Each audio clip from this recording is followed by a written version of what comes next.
I want to start off this video with a little message to people who want to become filmmakers and writers and get into the film business, no matter what country you're in around the world. Uh, Making movies are hard, and the fact that any movie comes out at all is pretty special in its own regard. But making movies, it's a process. I'll give it that, but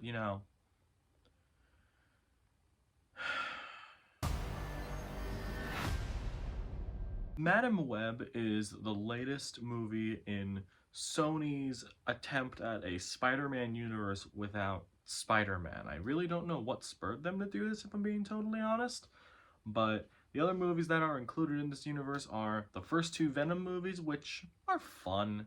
I don't really have a lot to say about them, but they're fun in their own regard. They're not that great, but they're entertaining. The other one, though, is Morbius, which is when that came out, that was an event in its own right, and I'll never forget it. And technically, this universe, little pocket of movies, has a name. It is the Sony Pictures universe of Marvel movies, or SPUM.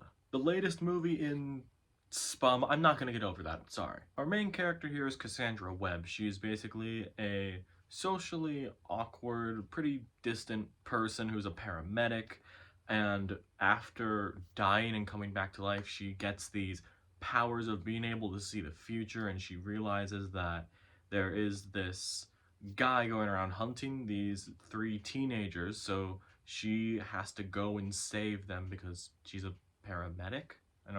They don't really do a good job of connecting those dots. And how she gets these powers has to do with their past and all that. And it's a whole thing. I had to open with the making movies is hard bit at the beginning. It's not a bit, it's real. But I had to open with that because it really is hard to make movies. I made a short film with a buddy of mine, and it was tough. I'm happy with what came out of it, but it is a process. And I couldn't even imagine, at least not right now, being a part of the studio system and getting all that done with a big conglomerate company breathing down our backs. We were just doing our own shit, and I understand that. But there are some great movies that have come from the studio system, and just so much has come out from the independent side and the studio side, which really just makes you go, what happened here? There are a lot of people here that are talented behind the scenes and also in front of the camera. I usually like Dakota Johnson. I've seen her in good movies. I like the things that Sweeney has been in, and as well as Isabela Merced and Celeste O'Connor, as well as Adam Scott and Emma Roberts, and also Tahar Rahim. Everyone in this has been in good things, and for the most part is one of the good things in that movie. But I don't know what happened here. And it's not like it's a massive surprise or anything. The writing has been on the wall for this movie for a while of just Sony's not really caring for it. Only one trailer got put out for it, which usually doesn't happen with marketing. They usually just put out maybe one more trailer after that. No, this was just the one trailer and they never touched it again. So that really wasn't the best sign. There have been rumors going around that apparently higher-ups at Sony told the main cast of the movie that this was going to be in the MCU, and that's how they got it. So Sony might have lied to these pretty established actors, and the one thing that could give it credit is that when this first trailer came out, Dakota Johnson, the lead of the movie, dropped her talent agency and moved over to another one, which, I don't know, I could be just putting on the tinfoil hat here, but this has to be something, right? There are things in this movie that I think are genuinely incompetent. Like, there was that one clip that went around of the editing and how horrible just how that looked. I don't think I can play a clip of it because of copyright stuff. But if you've seen it on Twitter, you know what I'm talking about. But then, luckily that's not how it looks in the movie. It was cut down for promotion, but it's not much better in this. Nearly every performance in this is just wooden. No one really looked like they wanted to be there, which might be the whole thing of like, oh, maybe they were lied to. I don't know. Like, no one wanted to be there. They weren't doing anything. Before I get to the very worst part of this movie to me, I feel like I have to mention Tahar Rahim in this, which he is not that great in this, but it's not his fault. It's a very specific reason on why it's not his fault, actually. Uh, Tahar Rahim is a very good actor. He was in The Mauritanian from a couple years ago, and I really liked that. And he also was the best part of Napoleon to me. I think I mentioned him in my review of Napoleon. If I didn't, sorry, but also my review of Napoleon is up there. Marketing. I decided to count in the theater since I was like maybe one of 2 or 3 people in the theater when I watched it, and I wanted to count how many times his lines were like actually said with his mouth, because like there's a lot of ADR for his character specifically, and there's so much of it to the point where they should just credit whoever did it as the voice actor. And I only say that because it didn't sound like Tahar Rahim, which is mind-boggling to me. They might as well pay him a little extra because if it is him, he might as well have done a voiceover role. It's a very unique problem in the movie that that ended up happening, and it's so sloppy either. Like, there is very obviously shots where he is saying something, but the words are not matching the lips, and it's also on top of that where you could see his face on the screen and he's supposed to be saying something, but his lips are not moving at all. It is shockingly sloppy. The worst thing about this movie, though, without any doubt in my mind, is the story, the script, the dialogue, anything that has to do with writing. It is shockingly bad. I cannot get past this. These writers, I had to look this up and just put it up on my screen for my notes here, only because I had to like get into my head of like what is happening here. Like, it feels like a first draft of something that was already bad to its core. Like, you read it and go like, oh, this isn't a great idea anyway for a movie. Yeah, that's right, because it's a bad idea. It is bad to its core, which is shocking. These writers, I feel like I have to say what else they wrote just to get into your head. They wrote, along with writing this, they also wrote Morbius, which, right there, the red flag should have been going off. Right there. A story credit on the 2017 Power Rangers movie that had Bryan Cranston as the hologram. I don't watch Power Rangers, but apparently I've seen people recently coming around on that one, so who knows, maybe I'll give it a shot. They also wrote Gods of Egypt, also one of the worst movies I've ever seen. They had Gerard Butler playing the God of Death, I think it was.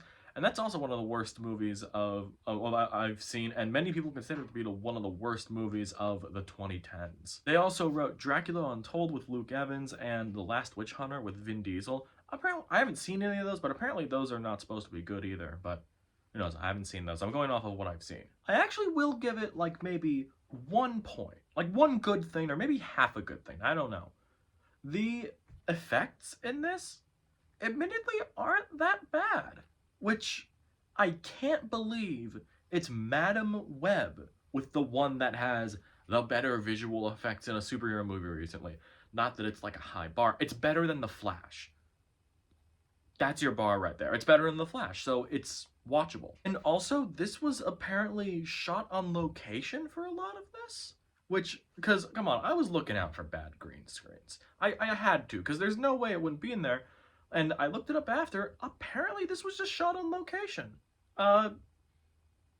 Good for them, I suppose. It still didn't look good, but looking good looking bad in a real place is better than looking bad in a fake place. So I'll give them that. To wrap this up in a bow, I wanted to mention what the original plot of the movie was before it got changed at some point, in terms of like what the overall vibe was gonna be when it was announced. It was gonna be a story of, like, it was gonna be a Terminator thing, basically, where Madame Webb is, I don't know, the specifics of the plot weren't out there yet, but apparently it had to do with Ezekiel Sims, who was still the villain in that draft, hunting down Ben and hunting down Uncle Ben and Peter's mother, Mary Parker, to prevent him from being born. And it was going to be like a Terminator thing to make sure that Peter, like to make sure that Ben and Mary live, so Peter becomes a Spider-Man in that universe. And that's a really interesting idea. Something as I don't think that's been done with Spider-Man before. But other than that, I'm a sucker for a good kind of story like that, and that's just not what the case is in this. And I would have watched that at least, because, you know, it's the Terminator. I like the Terminator. Overall, Madam Web is a true disaster. Uh, there are some people saying that it's a so bad it's funny movie, where I understand that if you get it from that, but I did not feel that way at all with Madam Web. I think this is one of the most painful theater-going experiences I have maybe ever had in a theater. And I had sat next to a guy, and we looked to each other when the credits started rolling, and this guy had a profound sadness in his eyes, which, if you're getting that from Madam Web, that's really saying something. I think, without question, Madam Web takes the crown from the first Suicide Squad movie as the worst comic book movie I've ever seen, period. Maybe even movie. I'd have to think about that one a little more. But this is definitely the worst comic book movie I've ever seen. It's topping like Elektra, Catwoman, Batman, and Robin, although I have a different take on Batman and Robin. But any other comic book movie you can think of, this is worse than that. I can't believe it. Madam Web, I'm going with a half star on it. I figured if I just kept talking about it, and also, I guess in a way, this is something that you have to see to understand. I don't think I got it across. Uh, I have like this is something that you have to see or at least watch a clip of to know, like what you're getting into. On top of multiplying that by maybe 100, whatever, however bad you're thinking this movie is, it's so much worse. And that's that. After watching this, I felt like I maybe had to revisit some bad movies I've seen recently. Like, there's no way this was close to the creator, right? Hell, maybe even Rebel Moon. Like, was it that bad compared to this?